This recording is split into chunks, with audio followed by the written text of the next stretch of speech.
Family gatherings can reveal the deepest wounds and sometimes the most profound misunderstandings about what it means to serve. When my sister dismissed my military career with those cutting words, just a soldier, at our Thanksgiving table, she couldn't have imagined how those 300 Marines would rise in unison, their salutes a silent rebuke to her casual disrespect. Before we begin, make sure to subscribe to the channel and comment where you're watching from. The dining room in our South Carolina home glowed with warm light that November evening, casting gentle shadows across the oak table my father had inherited from his own father. The scent of roasted turkey mingled with sage stuffing and sweet potato casserole, creating that unmistakable Thanksgiving aroma that always transported me back to childhood. Crystal glasses clinked as relatives reached for the wine, their laughter punctuating stories that grew more animated with each pour. I sat quietly, still in my civilian clothes, though I'd only been back from the base for 2 days. My uniform hung pressed and ready in the guest room closet, a habit I couldn't break even on leave. Around me, cousins boasted about promotions and vacations, while aunts exchanged recipes and uncles debated football. The familiar rhythm of family. Yet I felt like an outsider, the Marine colonel who never quite fit into the civilian tableau. Across from me sat my younger sister, her manicured nails wrapped around a wine glass, her law firm success stories already dominating the first hour of conversation. She had always been the golden child, the one whose achievements seemed to shine brighter in our parents' eyes. While I'd been deployed overseas, she'd been building her practice in Charleston, attending every family function, becoming the daughter I couldn't be while serving. The tension between us remained unspoken but palpable, stretching across the table like an invisible thread pulled taut over years of competition. My mother refilled plates, pausing longer at my sister's, asking for details about her recent case while barely acknowledging my return from a 6-month deployment. It happened during a momentary lull in conversation. My father had just asked about my responsibilities on base, and I began explaining my role overseeing training operations. That's when my sister leaned forward, cutting through my words with practiced precision. "You're just a soldier," she said, a dismissive smirk playing at the corners of her mouth. "Nothing special about that." The table didn't fall silent. That would have required recognition that something significant had occurred. Instead, conversation simply flowed around her words like water around a stone. My father's gaze dropping to his plate, my mother busying herself with the cranberry sauce. My cousin Thomas chuckled softly, exchanging glances with his wife. But those words, so casual, so cutting, sliced through 15 years of service, through deployments and promotions, through nights spent leading Marines through impossible situations. The dismissal wasn't just of my career, but of my identity, my purpose, my life's work. I maintained my composure, years of military discipline serving me well as I reached for my water glass. But inside, something crumbled. Not my pride in my service, that remained unshakable, but my hope that my family might someday understand what that service meant. The silence that followed my sister's remark was deafening. My father stared down at his plate, methodically cutting his turkey into perfect squares, while my mother busied herself with refilling water glasses. Neither of them seemed willing to acknowledge what had just happened, let alone defend me. The weight of their silence pressed against my chest, heavier than any rucksack I'd carried through training. Across the table, my cousins exchanged glances, poorly concealing their smirks behind napkins.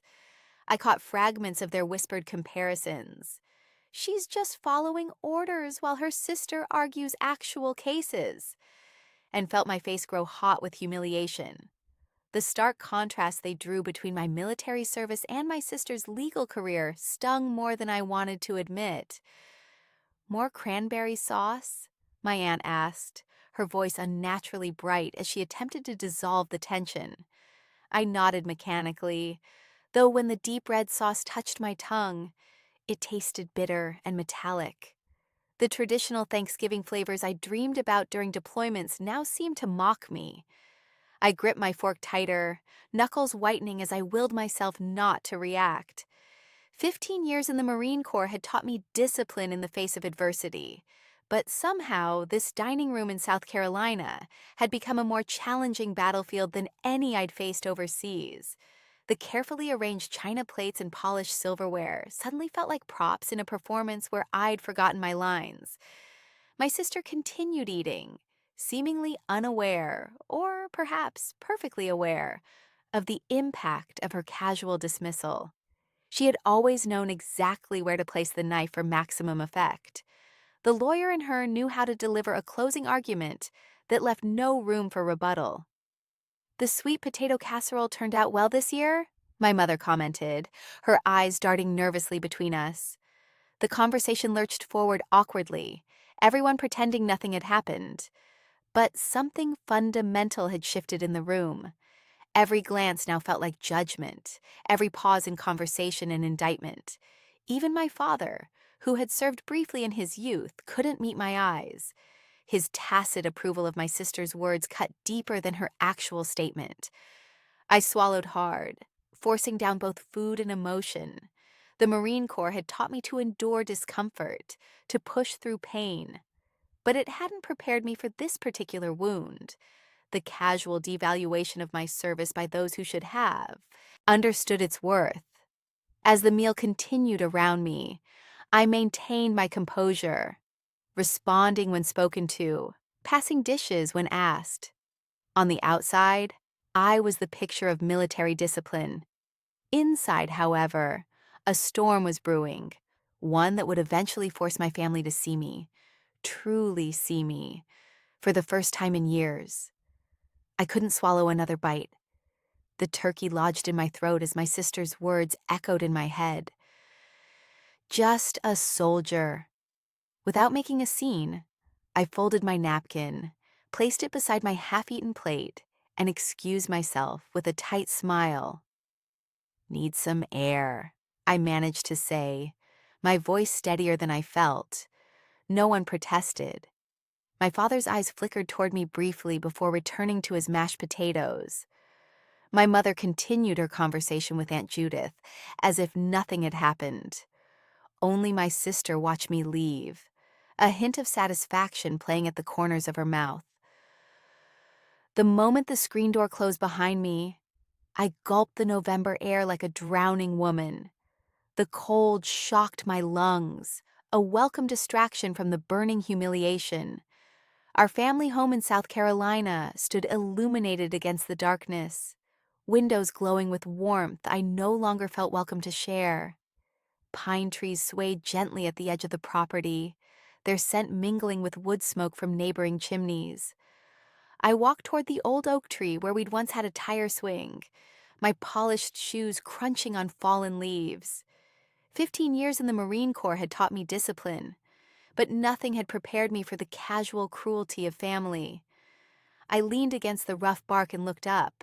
Stars punctured the velvet darkness above, countless and indifferent.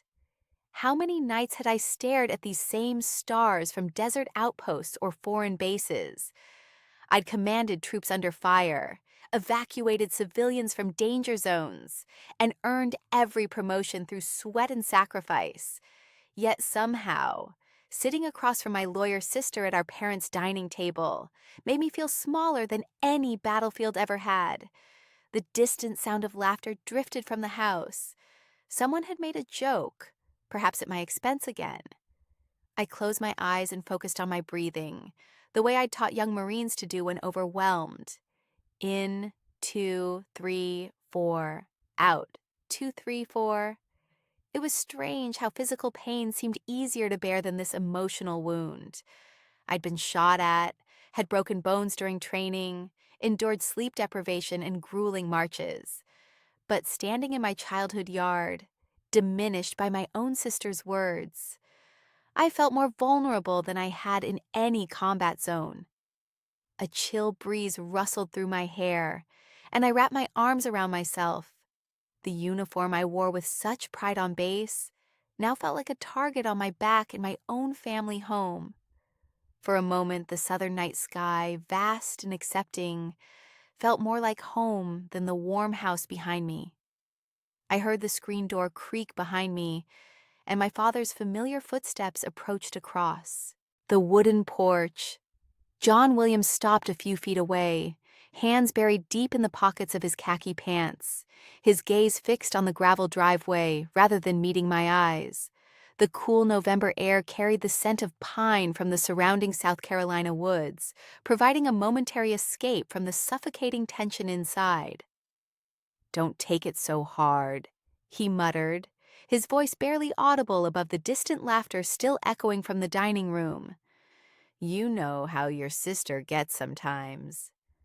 I stared at the stars, willing myself not to cry.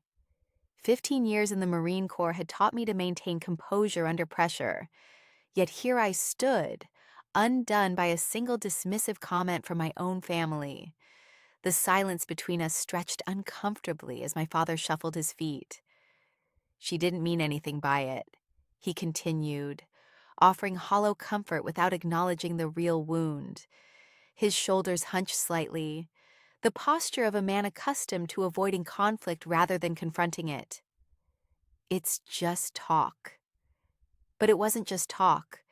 It was the culmination of years of subtle dismissals of my service, of choices that didn't align with what my family had envisioned for me. I waited, hoping he might finally stand up for me, might say that my career mattered, that my sacrifices had meaning. Instead, he patted my shoulder awkwardly, the gesture as empty as his words. "Don't stay out here too long. Your mother made pumpkin pie." As he turned to go, I caught a glimpse of his expression, a flicker of something that might have been regret, or perhaps just discomfort.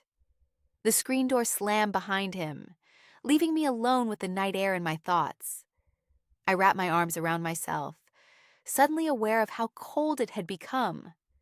The warmth of the house behind me felt miles away, unreachable across the chasm of misunderstanding that had grown between us. I had faced enemy fire with less fear than I felt at the prospect of returning to that table, to those smirking faces and silent judgments. The betrayal stung deeper than any physical wound I'd endured, not just from my sister's careless words, but from my father's inability to defend me, to acknowledge that being just a soldier meant something profound.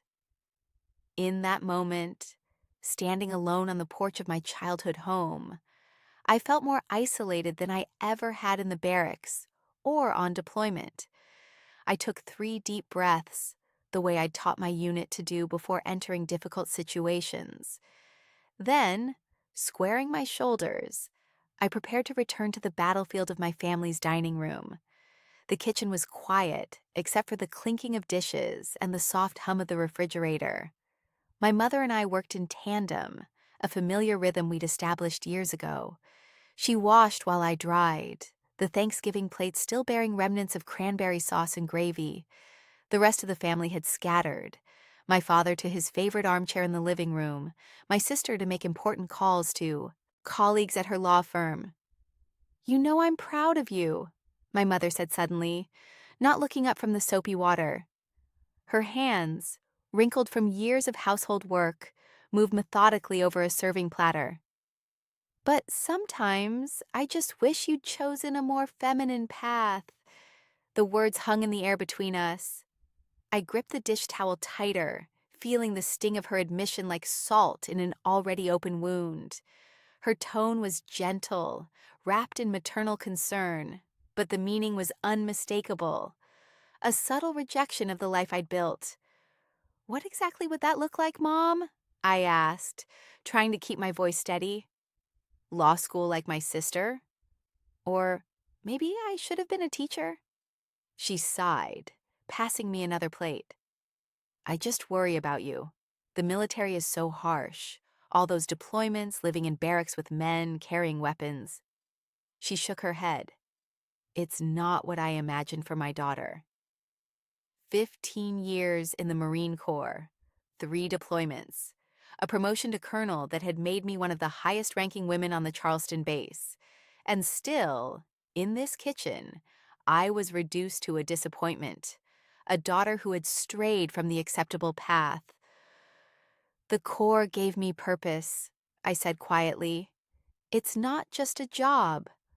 My mother reached over and patted my hand, leaving damp fingerprints on my skin. I know, dear. And you're good at it. I just think about all those military wives I see at the commissary. They seem so fulfilled. The irony wasn't lost on me. In her mind, supporting a military career was admirable, just not having one. I finished drying the last dish and hung the towel carefully on its hook. Through the doorway, I could see my father flipping through channels, deliberately distant from our conversation. My sister's voice drifted from the hallway, confident and assured as she discussed an upcoming case. That night, lying in my childhood bedroom, I stared at the ceiling, feeling the weight of their perception. Even after command positions, medals, and years of service, my family saw my uniform as a flaw rather than a triumph. The thought settled in my chest, heavier than any rucksack I'd ever carried. The humiliation from Thanksgiving clung to me like a shadow in the days that followed. I tried to immerse myself in work at the base, but my sister's words echoed in my mind during quiet moments. Just a soldier. As if my 15 years of service, the medals, the leadership roles, the lives I'd helped shape meant nothing compared to her law degree and corner office. 3 days after Thanksgiving, my cousin Tyler shared a photo from our family dinner on his social media account. Beneath it, he'd written, "Family gathering with our very own G.I. Jane, who, turns out, is just a soldier, according to her hotshot lawyer sister." The post gathered dozens of likes and laughing reactions, including one from my sister.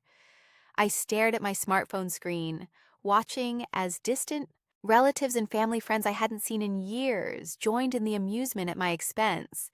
The private humiliation had become public entertainment. "You shouldn't let it bother you," my mother said when she called, her voice carrying that familiar tone of disapproval masked as concern. "People are just having a little fun." She didn't understand that for me, this wasn't about thin skin. It was about the fundamental disrespect for what I dedicated my life to. At the Charleston base the following Monday, I found myself standing before my dress uniform, fingers tracing the ribbons and insignia that told the story of my career. Each one represented something I'd earned through sweat, determination, and sometimes blood. Yet outside these walls, to my own family, they might as well have been stickers from a children's book. For the first time since boot camp, I questioned my path. Had I made a mistake? Was my sister right? Was I just anything? The Corps had given me purpose, identity, and a community that valued loyalty and honor above all else. But what good was that if the people who had known me longest couldn't see my worth? Lieutenant Ramirez noticed my distraction during training exercises that week. "Everything okay, Colonel?"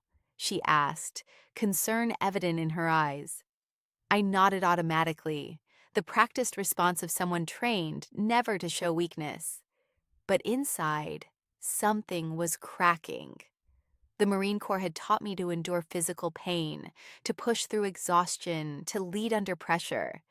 But it hadn't prepared me for this particular wound, the quiet dismissal by those whose approval I still, despite everything, desperately wanted. That night, alone in my apartment, I poured myself a glass of bourbon and faced a difficult truth. No amount of salutes, medals, or promotions would ever matter if I couldn't find validation within myself first. The realization didn't ease the pain, but it gave me something to hold on to as I navigated the growing chasm between my two worlds. The manila folder I needed was supposedly in my father's study, where family documents had been stored for decades. 3 weeks had passed since Thanksgiving, but the sting of my sister's words still lingered as I rifled through the mahogany desk. My fingers brushed against a drawer I hadn't noticed before, slightly smaller than the others and tucked beneath the main compartment. Curiosity got the better of me. I slid it open, expecting to find old tax forms or insurance papers. Instead, a collection of yellowed newspaper clippings filled the space, meticulously arranged by date. My heart skipped when I recognized my own face staring back from the first cutting. Lieutenant Sarah promoted to captain, read one headline. Another announced my deployment to Afghanistan. Each promotion, commendation, and achievement throughout my 15 years in the Marine Corps had been carefully preserved. Some clippings had notes in my father's distinctive handwriting, dates, locations, and occasionally, a simple proud scrawled in the margin. I sat back on my heels, papers trembling in my hands. The reserved man who had stood silently during my sister's barbs had been collecting evidence of my accomplishments all along. The same father who couldn't defend me at the dinner table had been secretly documenting my military journey with the precision of a historian. One clipping showed me receiving a medal for leadership during a particularly difficult mission. My father had underlined the quote from my commanding officer. One of the finest officers I've had the privilege to serve alongside. The paper had been handled so often, the creases were soft, the edges worn. The discovery left me conflicted. Why couldn't he express this pride openly? Why allow his lawyer daughter to diminish my service while he sat in silence? The evidence of his secret admiration softened my resentment, but deepened my confusion. I carefully replaced everything except one clipping, my promotion to colonel. Taking it with me, I closed the drawer and finished my search for the original document I'd come for. That night, I stared at the clipping in my apartment near the base. My father's quiet pride was real but hidden, like a treasure buried where it couldn't be challenged or discussed. The validation I craved wasn't in these private archives, but in the words never spoken across our dinner table. I placed the clipping on my refrigerator, a reminder that approval sometimes exists in unexpected places. Yet, as I traced my finger over my father's handwriting, I knew that secret pride, however genuine, wasn't enough. I needed more than clippings in a drawer. I needed my family to see me, truly see me, in the light of day. The base was quiet that January morning, a stark contrast to the holiday chaos I'd endured weeks before. Colonel James Harris's secretary nodded me into his office with a smile that suggested she knew something I didn't. The commanding officer stood as I entered, his weathered face breaking into a rare smile. "At ease, Colonel," he said, gesturing to the chair across from his desk. "I've been reviewing the candidates for our annual leadership ceremony next month." I nodded, expecting a routine assignment. The ceremony was a significant event at our Charleston base, typically featuring distinguished speakers from military headquarters or Washington. "I want you to deliver the keynote," he continued, sliding a folder across his polished desk. "Your record speaks for itself. 15 years of exemplary service, 3 deployments, and the mentorship program you've built from scratch." The surprise must have shown on my face. Public speaking wasn't my favorite duty, but it wasn't the assignment that caught me off guard. It was the recognition. "Sir, I appreciate the opportunity, but there are others with more—" He raised his hand, cutting me off.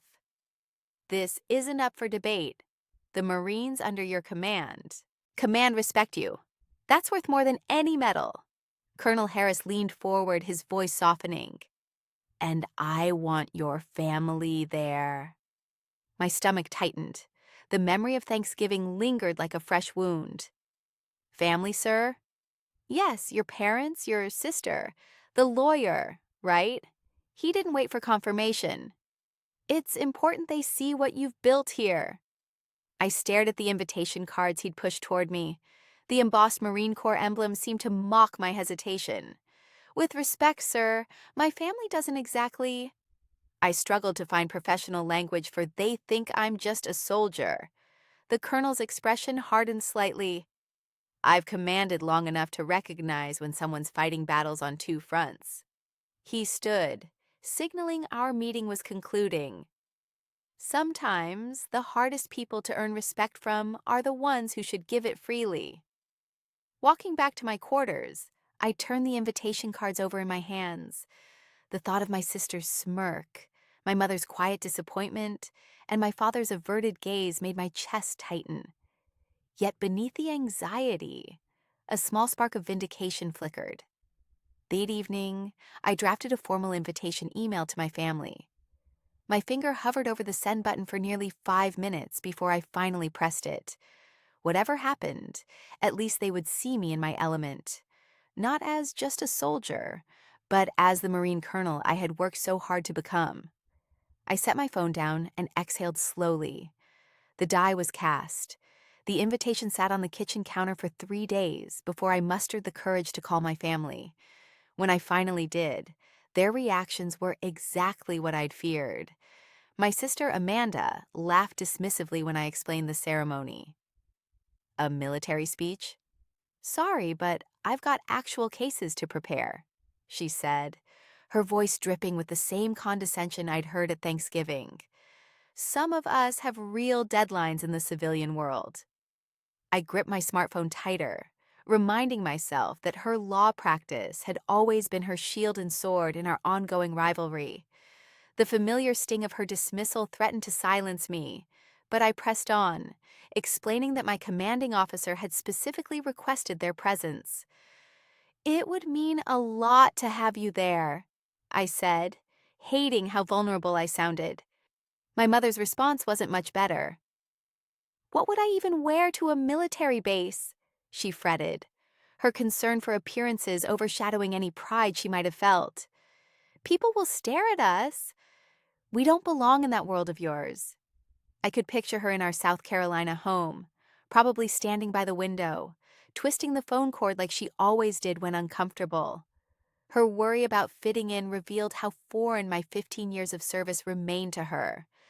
My father, true to form, said almost nothing when I called him separately. "What time?" he asked, followed by, "How long will it take?" His questions were practical, devoid of emotion, leaving me wondering if he'd actually show up. 3 days before the ceremony, I received a text from my sister that surprised me. "Dad's insisting we all come. Mom's worried about the drive. What time should we arrive?" The following day, my mother called to ask about parking at the Charleston base. Her voice carried a hint of resignation mixed with curiosity. "Your father's been polishing his shoes," she mentioned offhandedly. "Says we need to look presentable." That small detail, my father preparing for the event, gave me an unexpected flicker of hope. Perhaps the newspaper clippings I discovered weren't just sentimentality, but evidence of something deeper.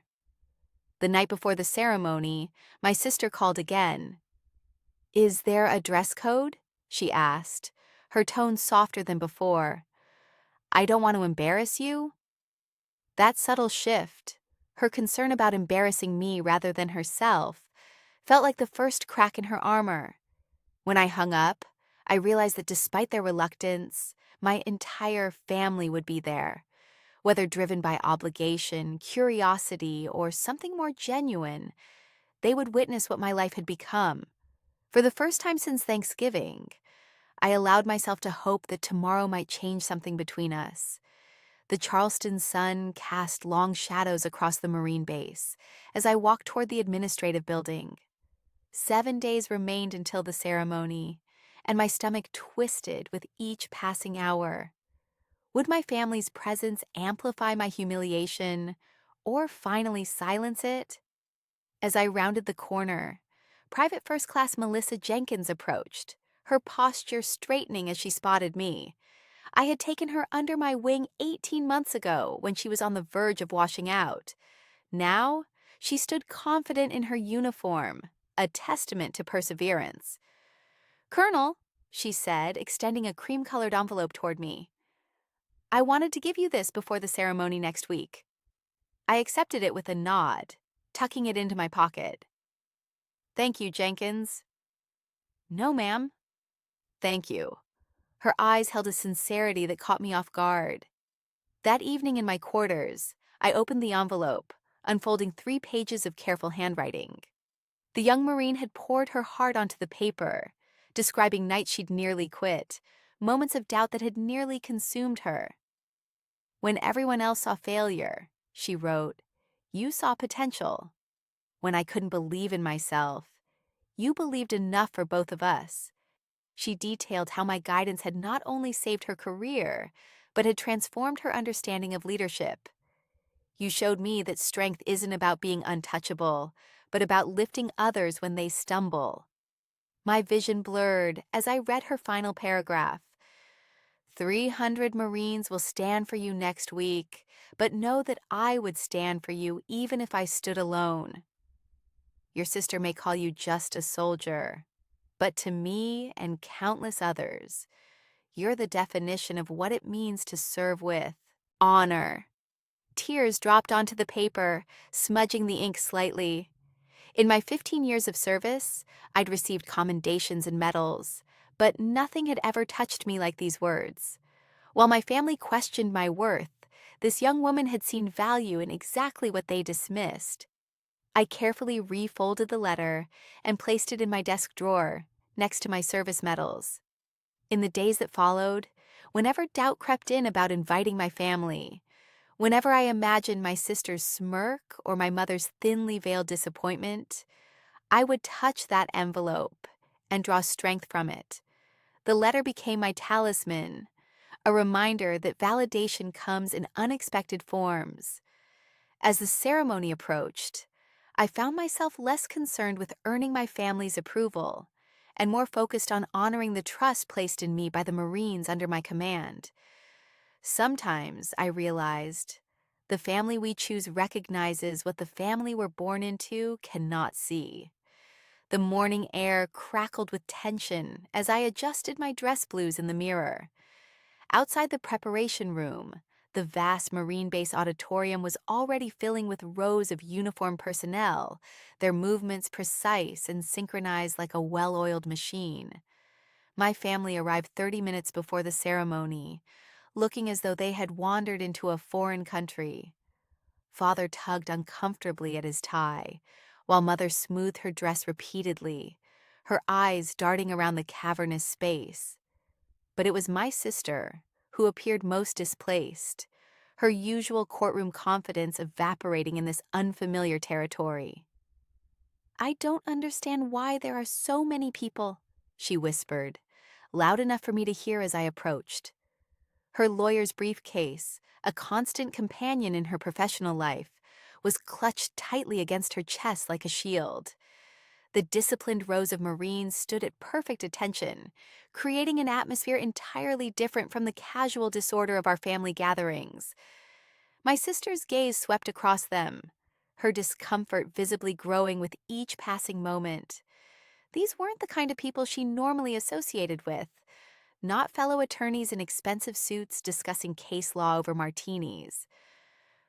"Should we be sitting closer to the front?" Mother asked, her voice tinged with uncertainty, as an usher directed them to reserve seats in the second row. I caught my sister leaning toward our mother, her lips moving quickly. "I'm not sure I should have come. This feels excessive." The words weren't meant for me, but they carried in the acoustically designed space. Father remained silent, his eyes fixed on the program, refusing to engage. A junior officer approached to inform me I would be called to the stage in 15 minutes.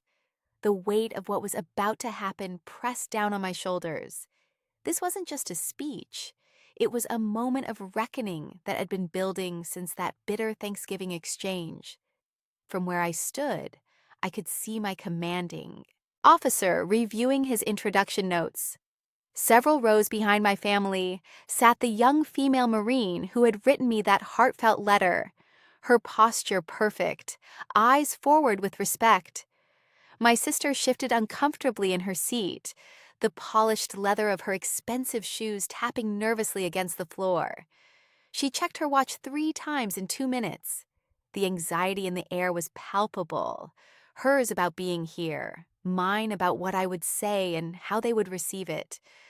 As the ceremonial music began and the color guard prepared to enter, I took a deep breath.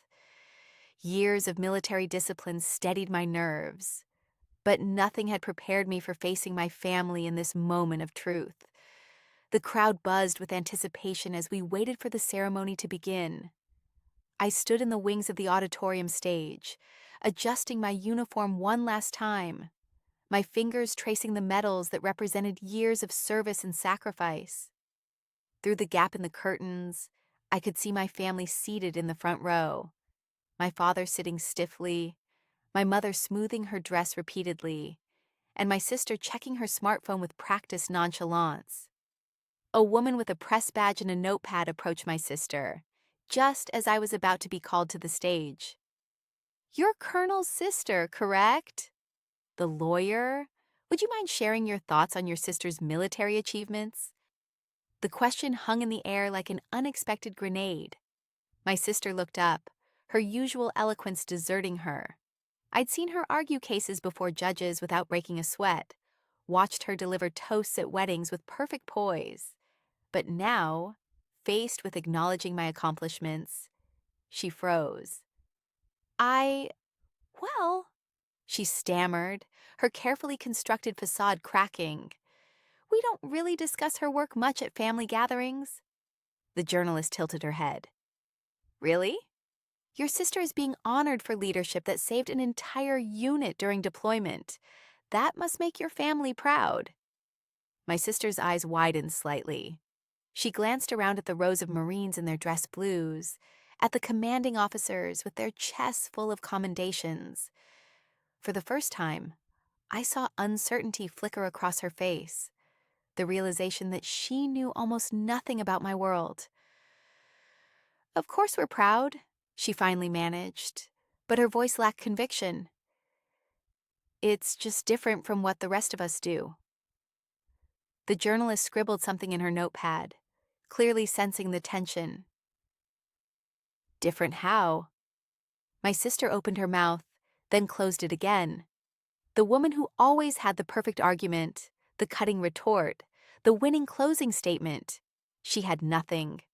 The lawyer who prided herself on knowing everything about everyone was confronted with how little she knew about her own sister. I watched her struggle, feeling a strange mix of vindication and sadness. This wasn't about humiliating her. It was about finally being seen. "She's being called," my mother interrupted, rescuing my sister from her discomfort. The journalist nodded and stepped away, but the damage was done.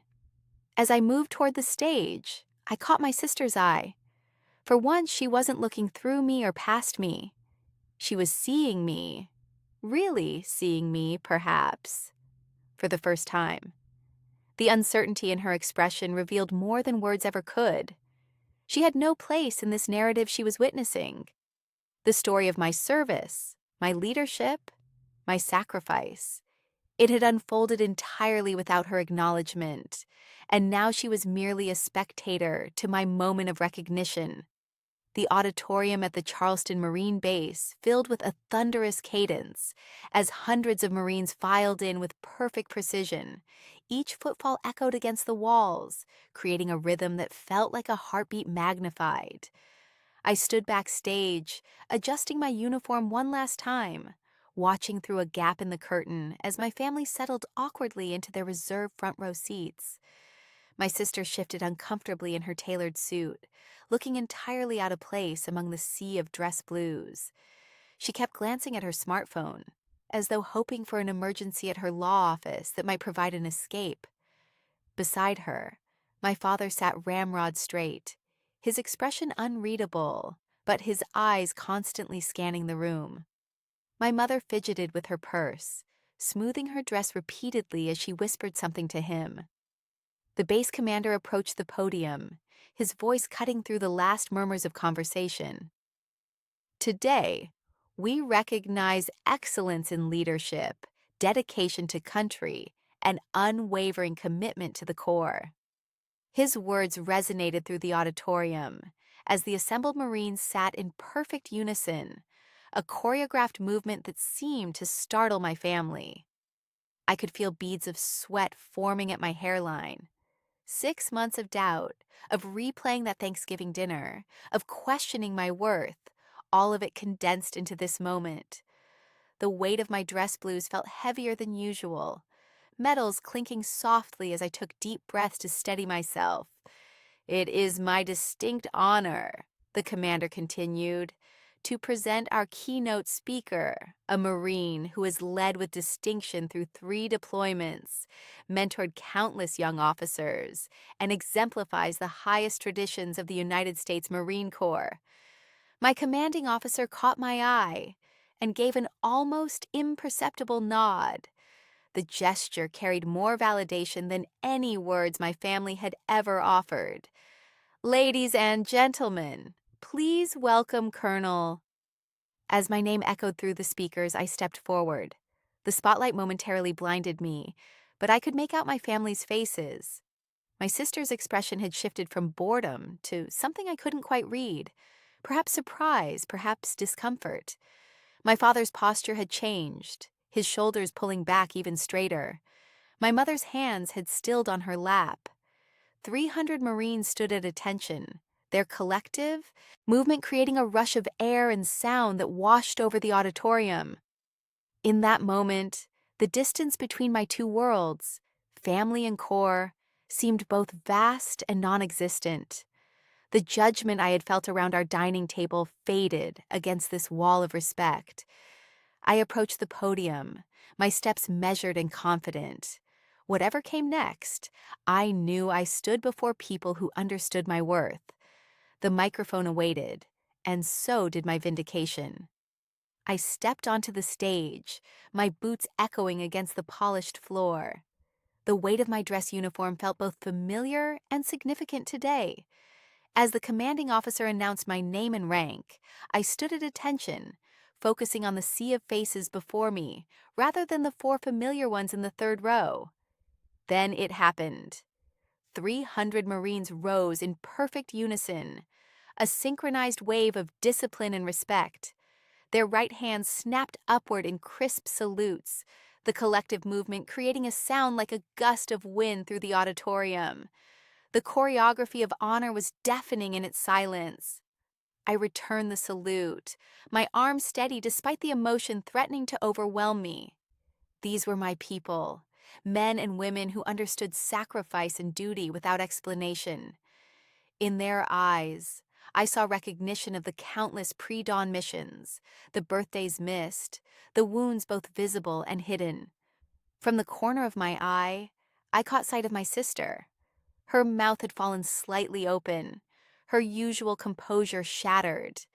For once, the successful lawyer had no clever retort, no dismissive comment about my being just a soldier. The Marines' collective gesture had spoken volumes that my words never could. My father sat ramrod straight, a posture I'd never seen from him before. My mother clutched her purse tightly, blinking rapidly. They were witnessing firsthand what I had become in the world beyond our dining room table. As the salute broke and the Marines returned to parade rest, a profound silence held the room. This wasn't the uncomfortable quiet that had followed my sister's Thanksgiving barb. This was the respectful hush of recognition. The commanding officer began reading my citation, listing deployments and achievements that my family had never heard. Each commendation seemed to land like a gentle rebuke to the dismissal I'd endured for years, the whispers that had haunted me since childhood, that I'd chosen an unworthy path, that I'd never measure up, dissolved in the face of this undeniable respect. I maintained my composure, but inside, something long-wounded began to heal. The validation I'd sought wasn't in my sister's approval or my parents' understanding. It lived here, in this community that recognized strength without needing it explained. When I finally allowed myself another glance at my sister, I saw something I'd never witnessed before: genuine awe. The competitive edge that had defined our relationship since childhood had momentarily vanished.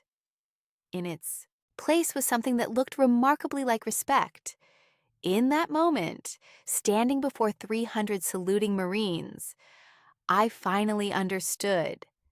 I had never needed to prove my worth to my family. They needed to discover it for themselves. The thunder of applause washed over the auditorium like a wave, each clap reverberating through my chest. Through the sea of uniformed Marines, I caught sight of movement in the family section.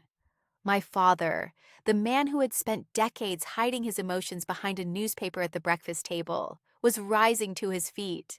His weathered hands, usually tucked safely in his pockets or busied with some household task, now hung at his sides. The perpetual slump in his shoulders, the one I'd grown accustomed to seeing at every family gathering, had vanished. He stood ramrod straight, mirroring the posture I'd perfected through years of military discipline. What struck me most wasn't just that he stood while others remained seated. It was the transformation in his eyes. Those same eyes that had looked away when my sister belittled my service at Thanksgiving now shone with unmistakable pride. Moisture gathered at their corners, catching the auditorium lights. The reserved man who had followed me outside that cold November night only to offer hollow comfort was gone. In his place stood someone I barely recognized, a father publicly declaring his allegiance through the simple act of standing. My mother tugged gently at his sleeve, perhaps out of habit or concern for drawing attention. He didn't budge. Instead, he placed his hand over hers without breaking his stance or his gaze. Even from the distance separating us, I could see the slight tremble in his chin as he fought to maintain composure. Beside him, my sister sat frozen, her expression a complex mixture of surprise and something that looked remarkably like shame. She glanced up at our father, then back at me on stage, as though seeing both of us clearly for the first time. As the commanding officer continued speaking about my service record and leadership qualities, my father remained standing. Other family members of Marines began to rise as well, but he had been the first, his solitary figure making a statement that required no words. In that moment, the years of seeking his approval collapsed into insignificance. The father who had carefully clipped newspaper articles about my promotions, but never mentioned them, had finally found his voice, not through words, but through this singular, powerful gesture. When our eyes met across the auditorium, he gave a slight nod. It was small, almost imperceptible, but in our family's language of restraint, it spoke volumes. That nod contained every "I'm proud of you" he'd never said, every congratulation he'd withheld, every defense he should have offered at that Thanksgiving table. The applause eventually subsided, but the image of my father standing tall remained etched in my memory, a silent vindication more powerful than any salute. The aftermath of the ceremony unfolded like a dream. My family approached me with hesitant steps across the polished floor of the auditorium, their expressions a mixture of awe and something I couldn't quite name, perhaps regret. The dynamic between us had shifted, tangible as the weight of the medals on my uniform. My mother reached me first, her hands immediately finding the collar of my dress blues, fussing with imaginary lint. "You look so distinguished," she murmured, her voice carrying none of the usual disappointment about my unfeminine path. Her fingers trembled slightly as they brushed against the insignia that marked my rank, symbols whose meaning she had never bothered to learn until today. My father stood tall beside her, his chest slightly puffed out as he nodded to passing Marines who acknowledged me with respect. The pride in his eyes spoke volumes that his lips never could. My sister lingered at the edge of our family circle, visibly rattled. The confident lawyer who had dismissed my career with a casual "just a soldier" remark at Thanksgiving now seemed unable to meet my gaze. She clutched her handbag tightly, her knuckles white, as though it might anchor her in this unfamiliar territory where she was no longer the golden child. "Colonel?" a voice called from behind me. I turned to find Lieutenant Martinez, a Marine who had served under my command during a particularly difficult deployment in Afghanistan. She stood at perfect attention, her uniform impeccable. "At ease, Lieutenant," I said, warmth flooding my voice. "I just wanted to thank you again," she said, her professional demeanor softening slightly. "What you taught me about leadership during that ambush near Kandahar, it saved lives when I faced a similar situation last month." I nodded, remembering the night we'd spent huddled behind a damaged vehicle, discussing tactical decisions while mortar fire lit up the sky. "You already had it in you, Martinez. I just helped you see it." As the lieutenant walked away, I caught my family watching our exchange. Something had changed in their expressions. My mother's eyes glistened with unshed tears. My father's jaw worked silently, as though processing words he couldn't quite form. Even my sister seemed transfixed, perhaps finally understanding that my uniform represented not just a career choice, but a web of responsibility, trust, and lives intertwined with mine. In that moment, standing in my dress blue, surrounded by the Marines who respected me and the family who had begun to see me clearly for perhaps the first time, I felt a weight lift from my shoulders, a burden I hadn't even realized I'd been carrying all these years. As the reception following the ceremony wound down, my sister caught my eye from across the room. She had been unusually quiet since witnessing the salute, her typical confidence seemingly evaporated. With a slight nod, she gestured toward a quiet corner away from the mingling crowd. "Can we talk?" she asked, her voice lacking its usual assertive edge. I followed her to a secluded spot near a window overlooking the parade grounds. The late afternoon sun cast long shadows across the base, highlighting the American flag as it fluttered in the gentle South Carolina breeze.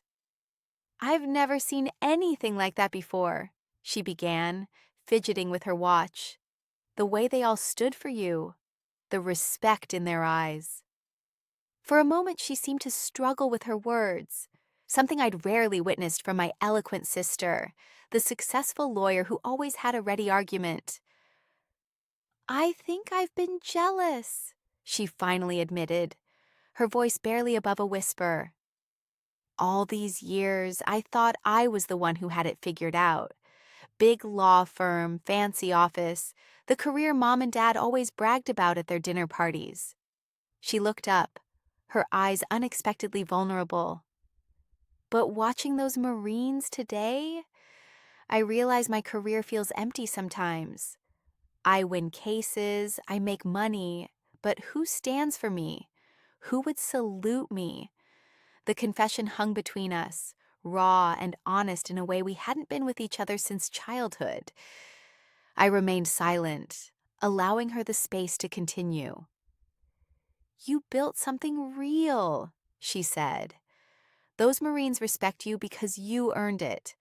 I've been chasing approval my whole life, and you've been earning respect. There's a difference." Her words touched something deep within me. The validation I'd sought wasn't just about family recognition, but about the authentic connection I'd built with those I served alongside. "I'm sorry about Thanksgiving," she continued. "What I said was cruel and wrong." I reached out and squeezed her hand. "We've both been competing for so long. I'm not sure we remember why." She nodded, a sad smile crossing her face. "Maybe we can start over?" I'd like to actually know my sister, the Marine colonel, not just compete with her. As we stood there, the setting sun warming our faces, I felt a shift between us, a bridge forming over years of rivalry and misunderstanding. This moment of genuine connection, born from her unexpected vulnerability, felt more significant than any military honor. "I'd like that," I replied, realizing that in all our years of sibling competition, this was perhaps our first honest conversation as adults. The shift in my family's attitude was subtle at first, like the changing of seasons in South Carolina. 2 weeks after the ceremony, I attended my cousin's engagement party, still uncertain where I stood with my family. As I entered the backyard gathering, I overheard my mother's voice rising above the chatter. "Have you met my daughter, the Marine Colonel?" she announced to her Bridge Club friends, her tone infused with a pride I'd never heard before. She caught my eye across the patio and smiled. Not the tight, concerned smile I was accustomed to, but something genuine and warm. My father, typically a man of few words at social functions, was animatedly describing my last deployment to a circle of attentive neighbors. "She commanded an entire unit through that crisis in the Mediterranean," he explained, his chest visibly puffing out. When he noticed me watching, he didn't retreat into silence as he might have before. Instead, he waved me over, eager to continue the story with me present. Even my extended family's behavior had transformed. My cousin Mark, who had once shared my sister's dismissive attitude, approached me with a glass of iced tea and sincere curiosity. "What's it like leading so many people?" he asked, leaning forward to catch every word. "Do you ever get scared?" The questions continued throughout the evening, respectful inquiries about my responsibilities, the places I'd served, and the Marines under my command. No one mentioned law school or alternative career paths. No one suggested I'd chosen wrong. At home that night, I found my father in his study, the drawer of newspaper clippings now displayed proudly on his bookshelf. He'd framed the program from the ceremony, placing it next to family photos where everyone could see it. "I always knew," he said quietly, not looking up from his book. "I just didn't know how to say it." Those simple words bridged decades of silence between us. The following weekend, my mother called to ask if I would speak at her women's club about leadership. "They could learn so much from you," she explained, no longer concerned about my uniform appearing too masculine or my career seeming too unconventional. The transformation wasn't just in how they treated me, but in how they spoke about me when I wasn't there. My sister's friend let slip that my family now referenced my achievements regularly in conversation with others. The military career that had once been mentioned in hushed tones or avoided altogether had become a source of family lore. The validation I'd sought for so long had finally arrived, not in a single dramatic moment, but in 100 small gestures that acknowledged who I truly was. As we gathered around the dining table for Thanksgiving 1 year later, the scent of roasted turkey and sage stuffing filled the air, but the atmosphere was entirely different.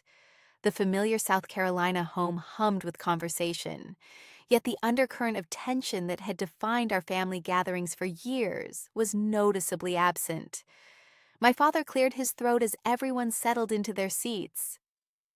"I think this year," he said, his voice carrying a warmth I was still getting used to, "we should ask Catherine to carve the turkey." He handed me the carving knife with a slight nod, his eyes communicating what words still sometimes failed him. The significance wasn't lost on anyone present. In our family, carving the turkey had always been reserved for the most respected member, a role my father had jealously guarded for decades. A hush fell over the table as I stood, accepting both the knife and the honor it represented. "Show us how it's done, Colonel," my cousin said with genuine admiration, a far cry from the mocking tone he'd used just a year before. As I carved the bird with precision, skills honed through years of discipline, I caught my mother watching me with quiet pride. She had spent months gradually adjusting her language, no longer referring to my career as a phase or a compromise. The most striking change came when the doorbell rang. My sister excused herself to welcome her colleagues from the law firm who were joining us for dessert. I overheard her introductions from the dining room. "This is my sister, the Marine Colonel," she announced, her voice carrying a note of unmistakable pride. She just received a commendation for her leadership program for female recruits. There was no trace of the rivalry that had once defined our relationship. Instead, Her tone carried genuine respect, perhaps even a hint of admiration. Later, as we gathered in the living room with coffee and pie, my sister sat beside me rather than across the room. When conversation turned to my upcoming deployment, she asked thoughtful questions instead of changing the subject. "I've been following the situation there," she said, surprising me with her knowledge of military affairs. "Your expertise will make a difference." The evening continued with laughter and stories, but what struck me most was the absence. The absence of barbed comments, of sideways glances, of the subtle diminishment I'd grown accustomed to over the years. As guests began to leave, my father placed his hand on my shoulder. "Good job with the turkey," he said simply. But we both knew he meant much more. 1 year had transformed not just how my family saw me, but how we saw each other. Imperfect, but finally willing to recognize the value in our different paths. The journey from humiliation to vindication had cost me months of vulnerability and self-doubt. Each night after that fateful Thanksgiving, I'd lain awake replaying my sister's dismissive words. "Just a soldier," and the silent complicity of my parents. The weight of those words had followed me through base corridors and into mission briefings, a shadow I couldn't shake until that moment when 300 Marines stood in unison. Now, sitting on the porch swing of our family home in South Carolina, watching fireflies dance across the twilight lawn, I understood something profound. True respect couldn't be demanded. It had to be earned, sometimes painfully and over time. My sister approached, 2 glasses of sweet tea in hand, and settled beside me. "I've been thinking about law school," she said quietly. "About why I chose it." I glanced at her, surprised by the vulnerability in her voice. The competitive edge that had defined our relationship for decades had softened into something more genuine. "Dad always talked about legacy," she continued. "I thought being a lawyer was the only way to create one. I never understood what you were building until I saw all those Marines stand for you." Inside, through the screen door, I could see my father showing my service photo to a neighbor, his chest puffed with the pride he'd hidden for so many years. My mother had called 3 times that week to ask when I'd next be in uniform. She wanted updated photos for the mantle. The validation I'd craved hadn't come wrapped in the package I'd expected. It wasn't in grand speeches or dramatic apologies. Instead, it arrived in my mother introducing me as Colonel at church, in my father's newfound willingness to discuss my deployments, and in my sister's genuine questions about my experiences. "You know," I said, rocking the swing gently, "there was a time I would have traded my commission for a single word of acknowledgement from any of you." She nodded, understanding the weight of what I was saying. "And now?" "Now I realize I needed both, the respect of my Marines and the love of my family. One without the other would always have left me incomplete." The evening breeze carried the scent of magnolias and distant rain. My uniform hung pressed in the guest room closet, ready for tomorrow's ceremony. But tonight, it was enough to sit here, no longer just anything. Not just a soldier, not just a daughter, not just a sister, but fully myself, finally seen by those who mattered most. The vindication wasn't in proving anyone wrong. It was in finally standing tall enough that everyone, including myself, could see my true worth.